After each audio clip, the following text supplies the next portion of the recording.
misguided. In fact, the United States is the only country on the planet that has suggested XRP as a security. The idea that XRP is a security, it has traded out there for 8 years. It's kind of like, well, if it was a security, I guess we should have known that a long time ago. Welcome back, ladies and gentlemen, to another episode of 24 Hours Crypto. Let's get right into today's very bullish episode, or should I rather say a very bullish week for the XRP community and the week after that. As we are closing up this SEC versus Ripple case, we are about to see what no human has ever seen before, and that is clarity within the crypto sector. Ladies and gentlemen, welcome back to another episode. We are going to get into some JP Morgan comments in regards to the Hinman emails. We're going to get into Jessica Chang, okay, former Ripple employee. This is going to completely blow your mind. We're going to break down some numbers and we're going to connect some dots. Sit back, relax. Let's start off with this breaking news. Fidelity Investments reportedly filing BlackRock type spot Bitcoin ETF. Multi-trillion-dollar companies, BlackRock just a couple days ago announcing it alongside with Coinbase, and now we got Fidelity coming. They are going to start ramping up. You know why? Because the Bitcoin halving countdown is less than 1 year away, and it's only going to get even more scarce. Here's my take on Bitcoin. It could thrive for years ahead, but there will be a moment when the whole identity of Satoshi gets revealed and there is 1 million Bitcoins that whoever this individual or government organization holds, that could have a major impact on the price of Bitcoin. I want you guys to all be aware of that. So less than a year, 281 days, we are going to see a lot of turbulence in this crypto sector, but it's going to be to the upside potential. Hinman documents released in the SEC Ripple case is a boost to Ether, says JP Morgan. The documents are likely to intensify the move among major cryptocurrencies to become more decentralized and look more like Ether, the report said. I can't believe this. But this is also not a bullish case because we have some chart evidence, which we're going to get into. JP Morgan says these revelations could explain why the regulator has not taken action against Ether while targeting other crypto tokens this year. This is crazy. Is this a joke? I cannot even believe they made a statement in regards to this. But now they're saying this could be good for Ether. But also keep in mind, back in 2022, JP Morgan had a bearish warning about Ethereum. And what happened? It doubled after their little statement on the bearish outlook for Ethereum. So always inverse whatever these multi-trillion-dollar companies say. I did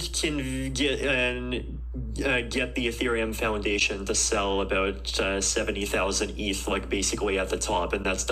Now let's get into Jessica Chang. This is absolutely massive. Federal Reserve Bank of New York before Ripple. Then she went on to Ripple. After Ripple, she went on to the IMF. After the IMF, she went on to the Federal Reserve Board. You can't make this stuff up. Ripple's little plans are all going into the IMF, the Federal Reserve, and all talking Ripple. Talk Ripple only. Making a regulatory clarity within their employees and spreading the word and getting the right infrastructure and right individuals in the IMF, in the Federal Reserve. This picture, back from 2019, we have Christine Lagarde when she was the head of the IMF, right? We have Jessica Chang, right here. And we have Brad Garlinghouse right here. We have Ross Lacow right here. We have Rob Palatnik from the DTCC right here, $2.5 quadrillion yearly. What happened behind these closed doors? You'll never know. But we will know when our conspiracy little imaginations of XRP going to, $30, $40, $50, $100, when that all becomes true, that's when people are going to start understanding what was really going on behind those closed door meetings.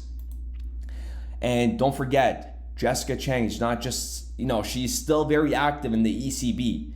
This is the legal conference that they had back in 2022, and she's a part of this as well, under legal interoperability and retail CBDCs, taming the multiverse of payments madness.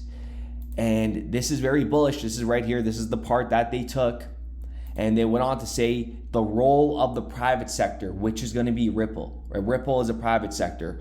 Although CBDCs would be a new form of central bank money, the private sector would nevertheless be expected to have an important role to play. Ripple is going to be the connectors, okay? When people understand how big this is going to be, it's going to be too late because the price is going to be already unaffordable. Or, people are going to FOMO in at $20, $30, $40, but those are the only individuals with actual real liquid cash. No one is going to buy XRP at $30, $40 with $10,000 investments, with $10,000 in savings, because it logically really doesn't make sense, because that's a very, very big risk for you to double your money. It's going to go to 100, and then after that, double that to 2x it. It doesn't make sense. They're all going to be priced out. Now let's get into what Jessica Chang says here. Listen very, very carefully, and I'm going to give you guys a little presentation right after and breaking down what she's saying. But same questions before. How do Alpha Bank and Beta Bank bridge that link, that missing link between them? As a practical matter, it might be hard to find a common account holder that happens to have accounts in Brazil and in Thailand. But what if Alpha Bank happened to hold some XRP? And what if Beta Bank were willing to accept to receive some XRP? So their XRP balances are recorded on a distributed ledger. So this is virtual currency balances recorded on the Ripple consensus ledger. Those two banks, Alpha Bank and Beta Bank, could agree as a commercial matter that Beta Bank has received full payment from Alpha Bank in connection with the Alpha Corp to Beta Corp payment upon a transfer of a certain amount of XRP from Alpha Bank to Beta Bank. And in determining the exact amount of the XRP to be transferred, Alpha Bank and Beta Bank are implicitly agreeing to an exchange rate. So for example, Beta Bank would view this amount as the XRP it's willing to receive in exchange for that Thai bot payment that's on paying to Beta Corp. She talks about, they got to use and hold XRP and XRP as a bridging tool. And they need something, what's missing the links, right? A common account holder. Keep in mind that the ACI worldwide, they do 14 trillion daily in transactions and payments. The FX market is 7.5 trillion per day, and this number is back from April 2022. And it gets a lot higher. But in order for Ripple to achieve what it's trying to achieve, and that is connect everybody to a level playing field so they could all link up with each other, right? So Ripple with the Interledger protocol, boom. So what I really like specifically about Interledger, not only does it allow you to have micropayments, but it allows you to connect all those ledgers together so you can actually combine that 80 billion, so you even have a chance of competing that $9 trillion a day incumbent. Competing that $9 trillion a day incumbent, traditional rail incumbent. These are going to be the common account holders. They're all going to be connected. And if we look at this presentation right here, as you guys could see, we have step 1, step 2, step 3, and then step 4. If you look at step 1 on the bottom left, we have remittance licensee. That could be a tokenized asset hub like the NASDAQ custody. We have SWIFT, JP Morgan, DTCC, BNY Mellon, RBC, all the banks and money payment providers, okay, PSPs. What they're gonna do is they're gonna request for a bulk of pre-funding via RippleNet. And each of these remittance licensees will have an XRP wallet account holding XRP. So that way they could utilize it as a bridge when they need to. Step 3, XRP is sent to the exchange account and liquidated into fiat wherever it's going to. It doesn't need to be Trilango. It could be, like Alpha Bank to Beta Bank, what Jess was talking about. So we could just use this. So XRP is sent to Alpha Bank exchange account and liquidate it into fiat, basically, or it's sent to Beta Bank and liquidate into fiat. But in the future, it's not going to be just fiat pairings. It's going to be assets that are tokenized like Shopify.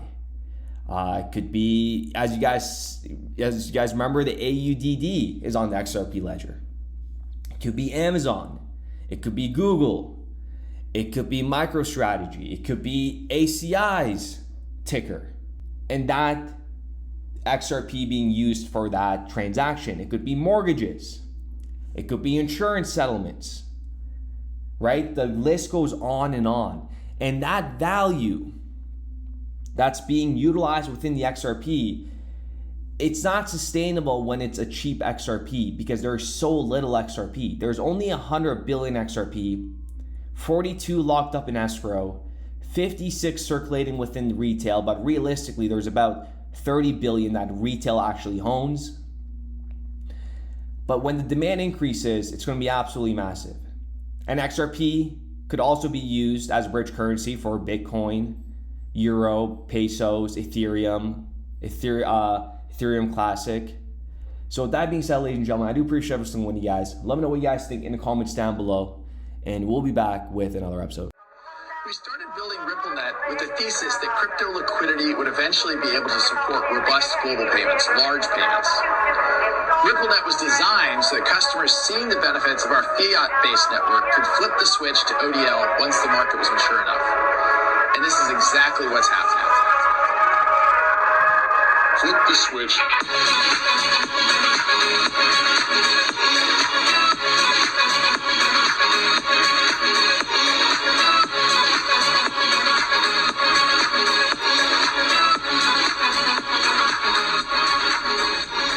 I think what we're building has, it's solving a real problem. And I think all of the tokens, my advice to anybody would be, understand the utility. If there's real utility and there's real value being delivered to a real customer, there will be value in the token.